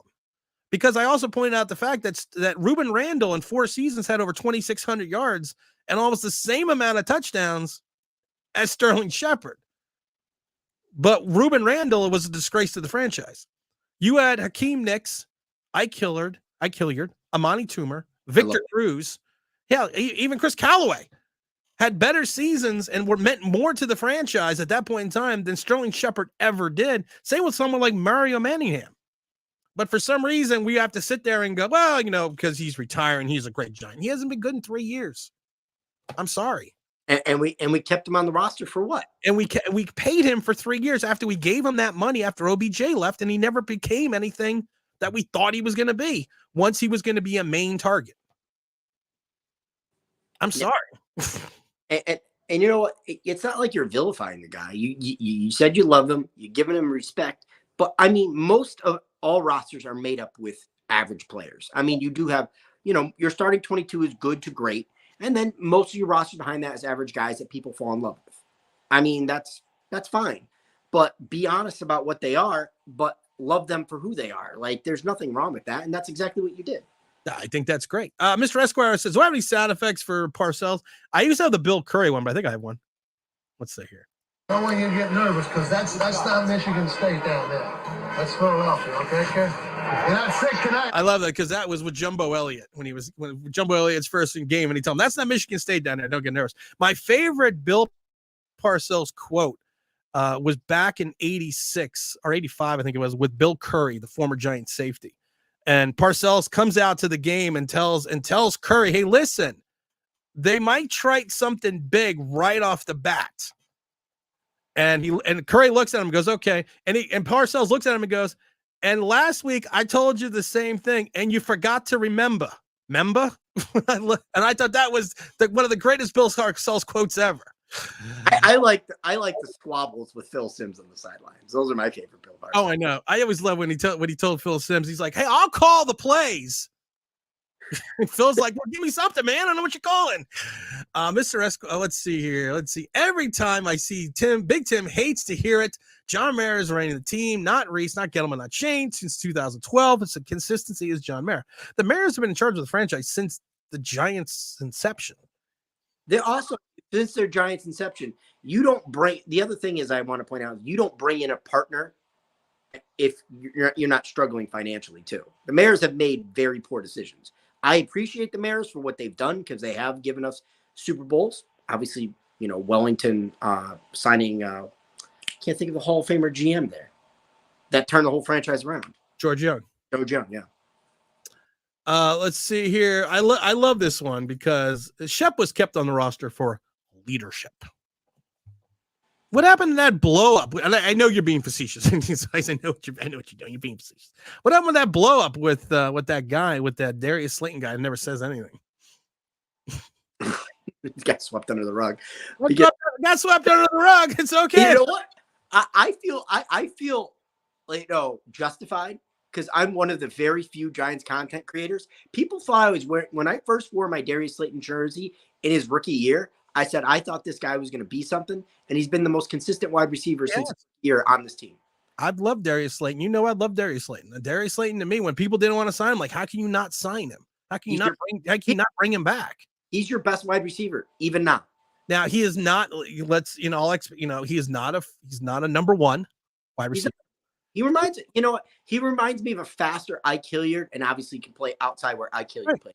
He's a 2 or 3 on a good team. He's the number one option on the Giants, but he is a guy that you have to just look at. Robbie's got a good one too with Parcells. Said about Brevard Classic, I wouldn't want to have to fight that guy. He's a tough son of a gun. That was another good one in reference to Parcells. Had a lot of good Parcells isms. But I also love that he had a quote for Stacy Robinson, back the former wide receiver, and he basically told him, just run. He told him, stop trying to do everything perfect. Just run down the field as fast as you can, like a street game. And that was his only advice to Stacy Robinson. Sucked, but you know what? You had to what's caught. But like I said, yeah, I know. I mean, I just like starting to shit up on Twitter and just letting it go. it's like because people fun. It's fun. Hakeem Nick's injury was a beast. Davey, if you want to come on the show, all you have to do is come on the show. I put the damn link in there. I gotta leave in a couple minutes because I gotta clean up the driveway a little bit more. How was your snow?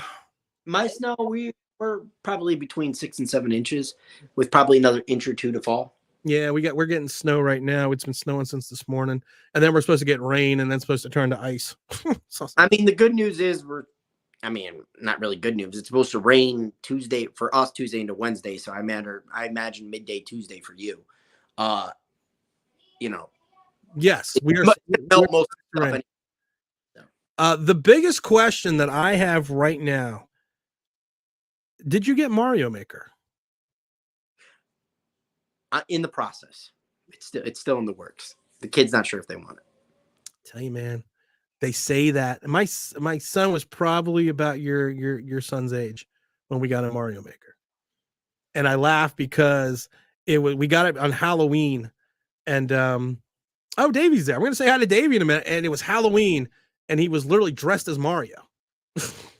Playing Mario Maker. We got a special guest who asked to come on, and you know what? We make all these. Anytime I ask someone to ask, come on, we always let people come on. We got Davey coming on in. Davey, what's going on, my brother? I'm fine. What's going on? How's Pennsylvania? Pennsylvania is not fun right now, especially when you live in the boondocks of it. You know what they say about Pennsylvania? America starts here. You know what they say about Pennsylvania? It's cold, and I live in the middle of nowhere. That's what they say. That's what we say about Pennsylvania. I need civilization. Feel bad. I always tell the story when James Williams came to visit a couple of weeks back. We went to Walmart, and to me, the Walmart was in like this very busy area. And we're driving to Walmart, and James goes to me, "You still are in the middle of nowhere." He said, "Even when you're going to the Walmart, he's like, this isn't civilization." David, you wanted to come on and you wanted to pontificate something about the G-Men. I got a couple minutes here, so I'm gonna give you the floor to talk about what you need to talk about this team. Well, all I know is I'm ready to jump. You ready? Well, don't jump. I know. I'm sorry. That's why we have OGR here. I'm sorry. DJ is making me jump. He's actually saying, "Jump, my brother. Jump, my brother." Well, what's going to make you? I mean, it's the last game of the season. But what is going to make you stop the leap? The Phil Sims behind your back. No, you can't have the Phil. That was actually given to me. This over here. That was actually given to me. By who? That was actually given to me by a family member. No, I don't want that. So I can never give that up. That was a Christmas present years ago. But that's a. Are you ready for this season to end? I'm ready. I can't wait for the season to end. I couldn't wait since week 8 for the season to end. What do you want to see today? Though, I mean, is there anything you want to see the Giants show, or any players that you want to see the Giants show, or just anything I mean, A, are you going to watch the game? And B, is there anything you want to see out of this game in reference to what the Giants may show or going into 2024? I don't want to see anything. It's just there's nothing to see. There's no one to see. We have Tavon, the friendly rusher. I mean, we have nothing to see. There's got to be something. I want to end. Actually, you know what I want to see? I want to see the NFL draft. That's all. That's all I'm looking for. And I know this is going to be a silly question because I kind of got an idea, and Jeff's looking at me at it too. What do you want to see the Giants do in the 2024 draft? I want to see Drake Mayer. You want Drake May? I'm sorry, Drake May. Yes. No. You got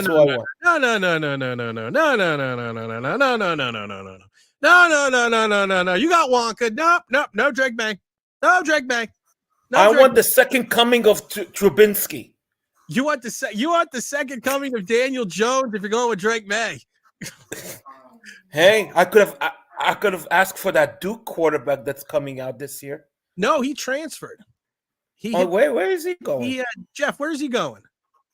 Notre Dame. He's going to Notre Dame. He hit the transfer portal, so he's gonna do a Sam Hartman and go to Notre Dame. Riley He's going to go to.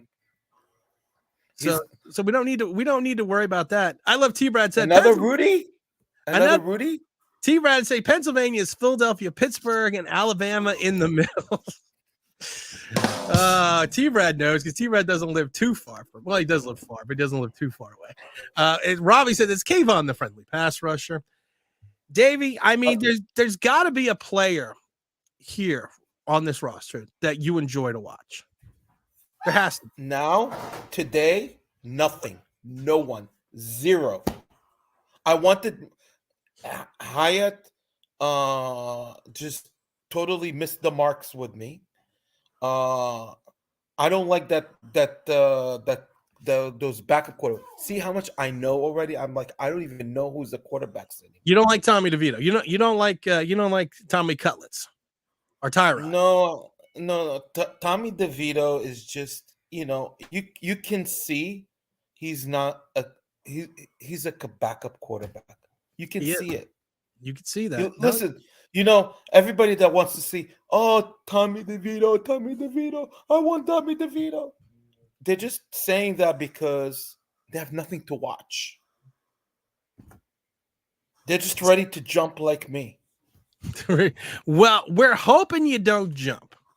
Okay, I won't. We're hoping you don't jump. We're hoping that you convinced me, Tim. Okay, because it's not going to be as bad as you think. Okay, it's not going to be as bad. We are going to show life against the Philadelphia Eagles. Please don't. Wait, Davey, wait. We are going to lose on the last play of the game. Some people are going to come down and sprinkle some magic dust, and somehow we're going to get the third overall pick. Oh my God! Are we going to see another safety run 100 yards and we're going to lose that way? We can lose that way. I'm fine. We're going to lose. No, we're going to lose on the last minute. We're going to lose on a time expiring field goal because we missed an extra point. Tim, what year did it was intercepted? Not the Pacharski with this guy Herm Edward. Yeah. It was another time. Was it 2015, 2016? Are you talking about the San Diego game where we missed the playoffs? No, Eagles.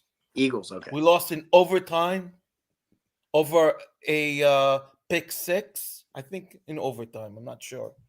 I'm not sure. I remember the punt return from Deshaun Jackson. Punt return? I think it was the punt return where he literally Matt Dodge, who was supposed to kick it out of bounds, kicked it right in dead center in the middle of the field, and Deshaun not only dropped it, but then picked it up and then continued to run 70 yards for the game-winning touchdown. That's why I hate the Eagles. They win. I don't even know how. They just win. They just win. They have our number. That's the problem. You know what the worst part is? I've been to Lincoln Financial Field. Philadelphia is known for their cheesesteaks.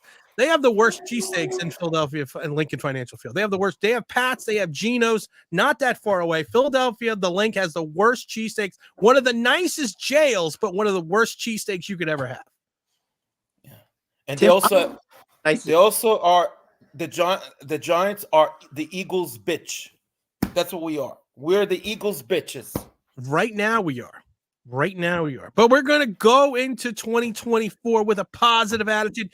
Davey, I got to drop you off because I got to get out of here. I just want to make sure you have the opportunity to come on and say hello. Make sure, hey, listen, next time you're in the chat, ask for the link. You can jump back on, my brother. I would love to, Tim. Bye-bye. You got it, Davey. Appreciate you.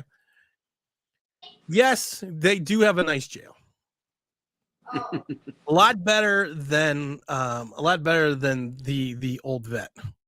So the jail in the Link is in the basement.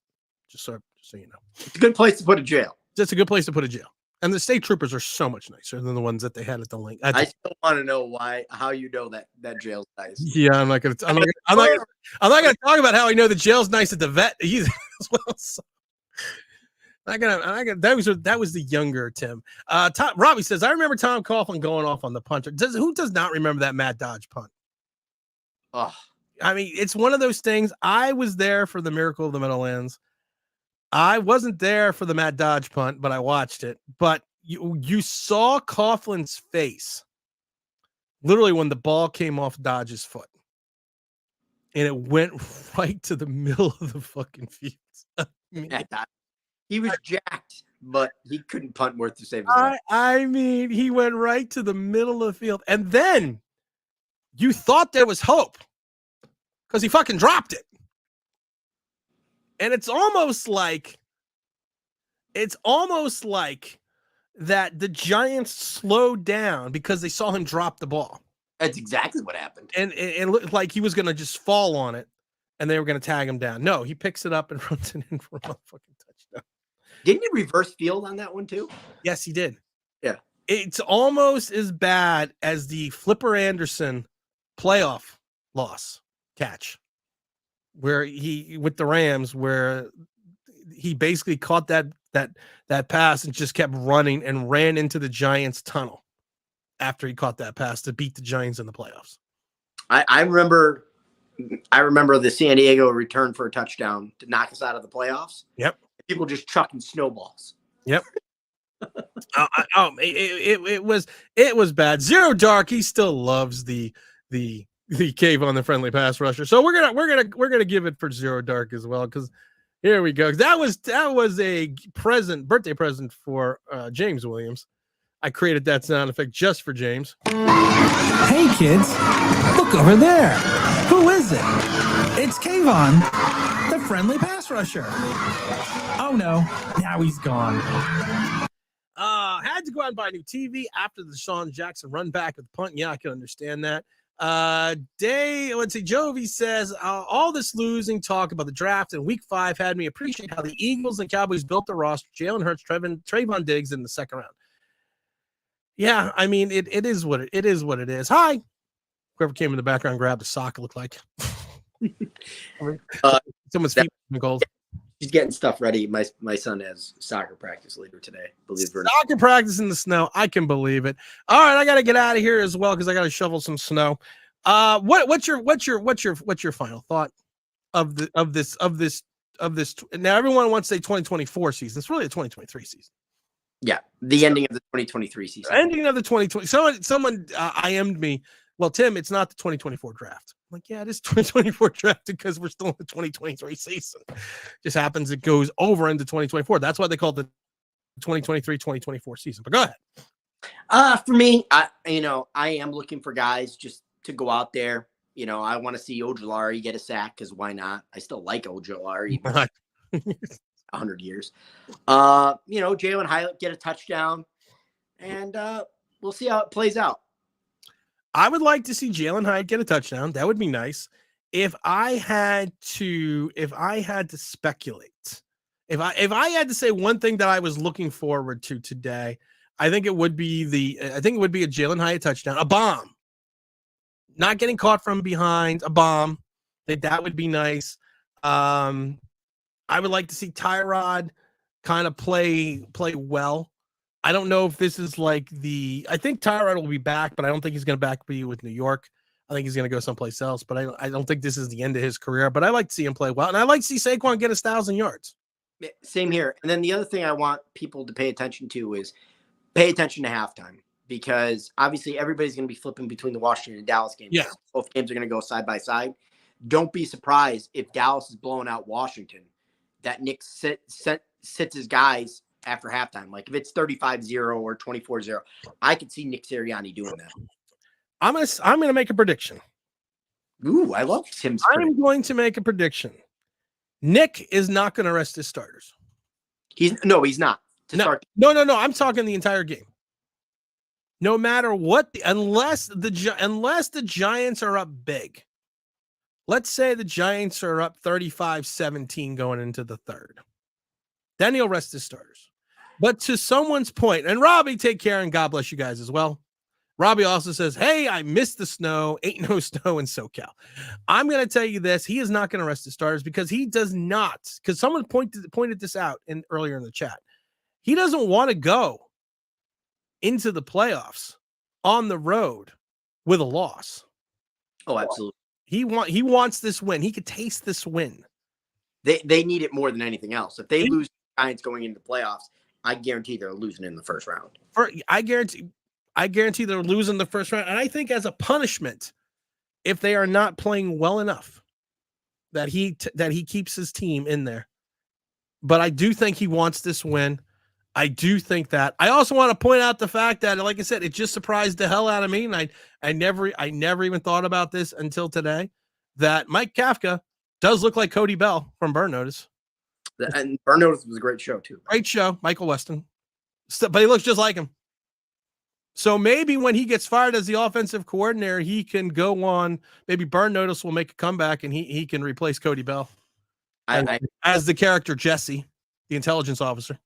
USA had great shows. They had some good shows. They had some underrated shows. Burn Notice was a great show. Burn Notice got a little wacky in the last season, but yeah, it kind of went off the rails a little bit. But on that point in time, we're going to close this show out because it's the last live stream of the New York Giants season. This is Tim. This is OGR Sports bringing you the best. Make sure you stay tuned. Make sure you stay safe. Make sure you look out for that video that's going to be coming later today. You know what, guys? We are out.